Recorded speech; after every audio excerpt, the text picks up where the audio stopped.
What we do is we take a CAT scan and we figure out, where you can put 4 implants, and you have pre-made dentures that are adjustable.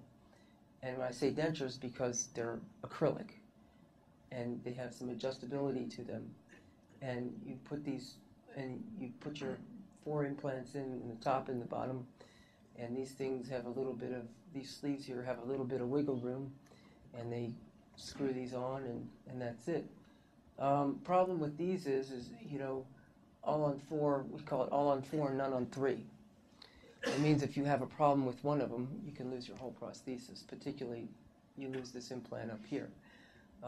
We go in there with the intention that all implants are going to last, and most implants have a quote rate or a success rate of 99% in a lot of studies, 98%, 99%, but that's not directly correlated to the all-on-4. All-on-4 is not fully studied. There's not enough literature really to support this treatment modality just yet. For one, it's okay on the lower, but on the top, if you have the room, you want to do more.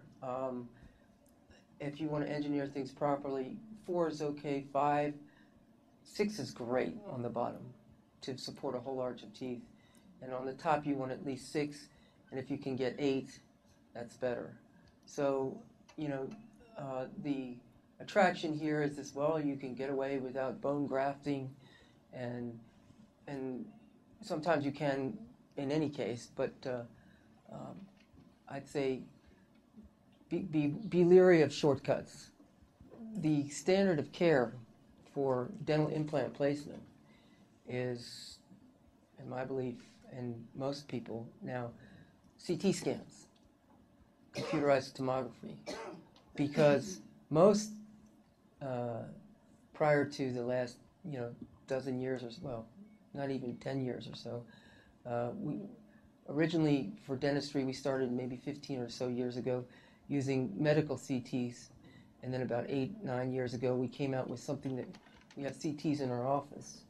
So this is a medical CT you would have at a hospital, and this is called an iCat. We have these in our offices now. So I can produce a CT scan in your head, which shows your entire head.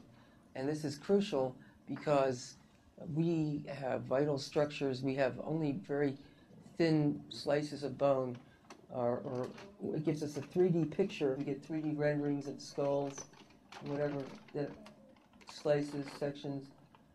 And this is a cross section here in this area between these blue. So I'm getting vertical slices. We never could do that before. Traditional dental x-rays were just like this. We called it a Panorex. And you didn't know how thick the bone was or what you were doing. But now we have this CT, so we know exactly right here is my nerve. This happens to show right here a failed root canal. Okay. But we know exactly what the shape of our bone is. We have instruments for calculating the measurement of the density of the bone there digitally.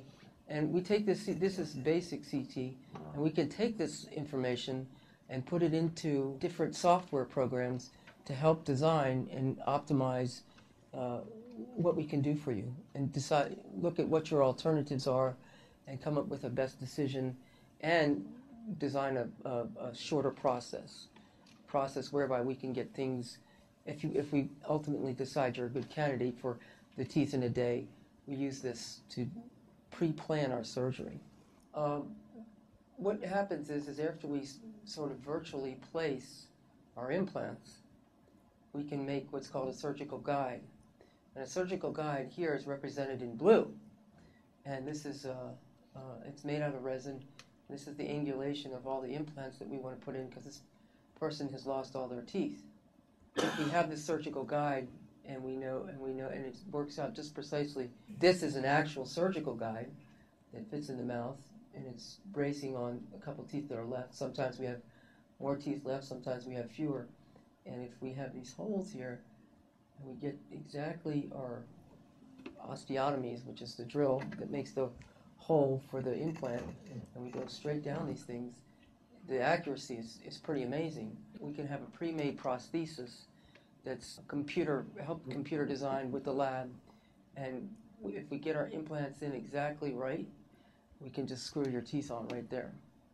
So we do all our work on the computer in 3 dimensions before we go in your mouth. Originally, implants were designed for edentulous people, and the single implants have become more the thrust in more recent years because people didn't want their teeth ground down the adjacent teeth for bridges. I talk about root canals a lot, and a lot of people have root canals and have had bad experiences. And my conclusion is a root canal is not just simple in that you have this straight canal that goes down. If you'll notice at the bottom of these teeth here, there's these little things scooting off to the side, and they're called lateral canals. So when you see a root canal, it can look really pretty, and if it's filled straight, and it looks great. But these things called lateral canals, rarely can we see them unless we take the tooth out. And that causes a lot of root canals to fail.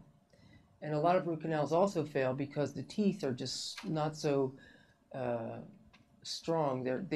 Some people tend to have brittle teeth, and they've gotten decay and cavities early on. And then, they have the root canal in the crown. And then after the root canal in the crown, they still have recurrent decay under the crown, and it breaks off. I have a very specific criteria, and it's becoming broader. We used to save any tooth at any cost. If you have a root canal, a tooth that needs a root canal, you have to really say, okay, is this a predictable situation that I can say, I can do this root canal for somebody, put a crown on it, and spend all this money, and then it's going to last and work for them? Or should we just go straight to an implant?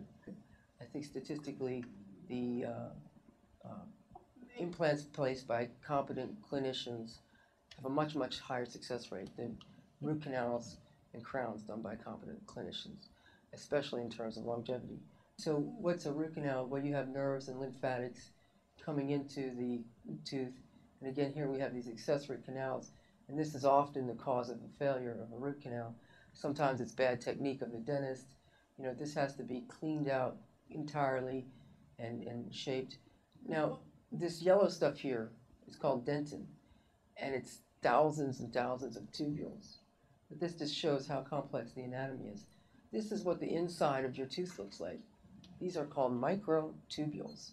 They are little straws of calcium, like a coral or something, that go from the inside to your nerve, your pulp, and they're full of fluid, and they go out to the outer surface.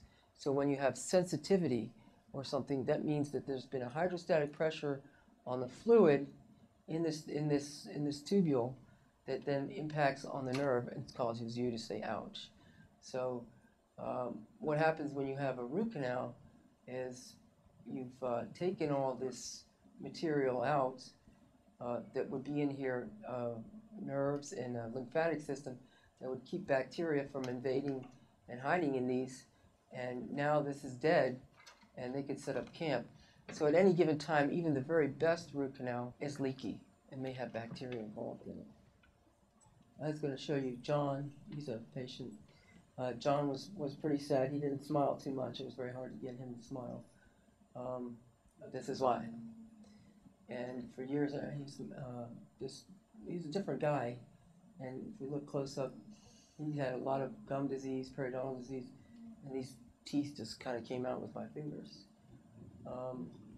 This is John's final prosthesis, and what I want to show you, as opposed to what we saw before, these look like teeth. This is individually crafted porcelain teeth as opposed into denture teeth set in acrylic and screwed down. These are individual teeth that sit on individual implants and abutments. He had some, because he had severe periodontal disease, his gums and roots were a little bit gone. But this is custom crafted porcelain, and this is what he looks like now. And, it doesn't have to look like a denture, and it can look like real natural teeth if you say that's what we want, and you have a good laboratory technician. So nobody would ever know that these are implants. This is another case I was going to show you. This is immediate implants.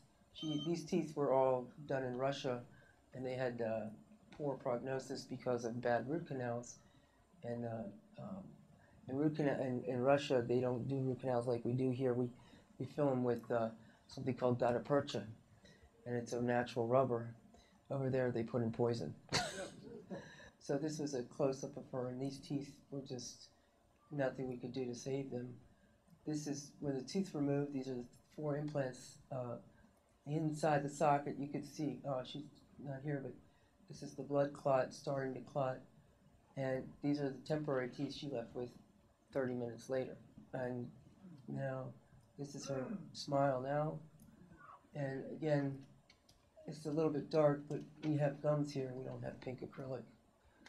So when you see, when you see people's work, and you see people smiling, ask them to see, well, let me see so-and-so's gums.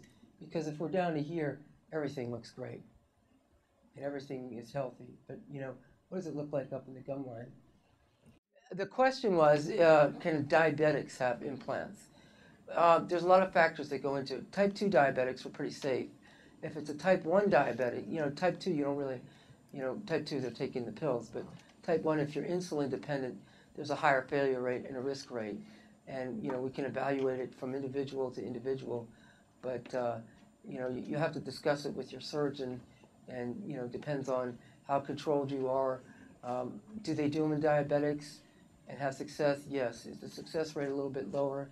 Yes. So there's some factors. So type 1 diabetics, so type 2, yeah, that's not really considered it's a very limited, if any, risk factor. But in type 1, which is insulin dependent, it's a higher risk factor, and you have to discuss that. And if you're willing to take the risk, we do put them in diabetics, and they are successful. Okay, smokers. There's been a lot of. That's a very controversial one too.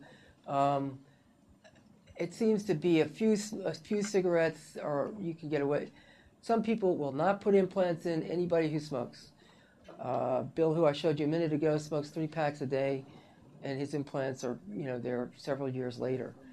We don't encourage smoking, which shouldn't be, but there's a critical anecdotal story that 1 pack a day, less than a pack a day, is some people will work on them. I mean, I do have people that are 2 packs a day, and a lot of, and it depends, not just do you smoke, but also how much do you smoke, and what's your sort of other gum type and factors. I should just say, no, try and quit, but that may not be realistic.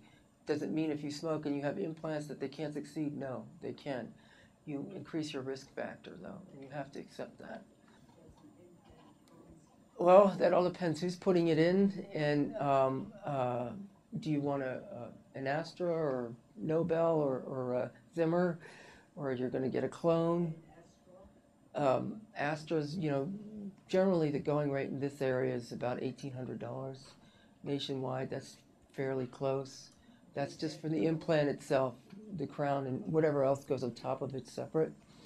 But some people will put them in for as little, as $1,000. You'll see them advertised, but I guarantee you that's a clone, and it may work, and it may work, and if it's not going in so straight. So, when you go to a doctor, I mean, this is not like going to the hardware store. It doesn't matter if you go to Lowe's or Home Depot and you get your 16-penny nails. It's the same stuff. But, you're looking at your implant and the training of your doctor and what he understands about occlusion and the whole biological, biomechanical process and system, so that, you have the greatest chance of longevity. And also, my implants, you ask your whoever your clinician is, my implants are guaranteed. If you lose your implant, we replace it. Ask your doctor or whoever if they're going to replace the implant, or what their warranty program is. So in my practice, if patients have implants and they keep up with their maintenance and their regular patients, they're basically guaranteed for life. Because when you do a surgery and you remove a tooth and you put in an implant, there's going to be